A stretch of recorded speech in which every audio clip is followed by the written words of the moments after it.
was setting this bird feeder to do a review on. Now, I just got it in, and I went and put it together. 5 minutes at the most. It's really easy.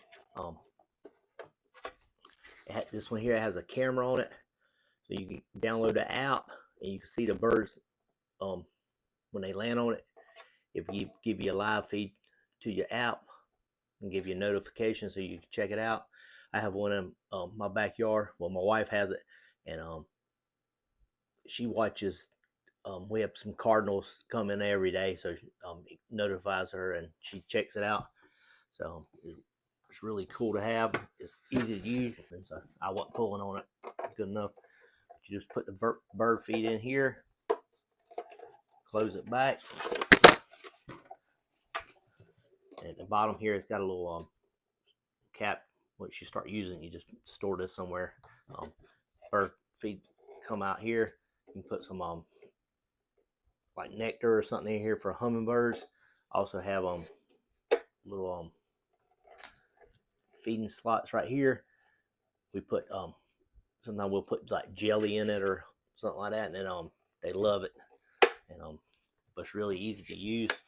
It comes with a mounting bracket. You can mount it on a tree or a post or side of the house. I put it on a 4x4 post and put it in the ground, about 4 foot off the ground, and have it right by my back window, and you can see them coming on there. Plus, it'll give you a notification. So, like I said, it's really neat to have. You also on the camera here, you can tilt it up or down however you want it. I don't know if you can see it, but that's down, going up. But I just keep it about right there. And you can see the birds landing here. It works really good.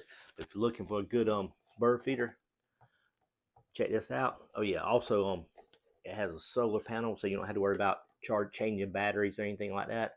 I've had the one outside, the one I've have installed already, and I've had it for a couple months and no problem with it. The panel works good. Check it out if you're looking for a good one.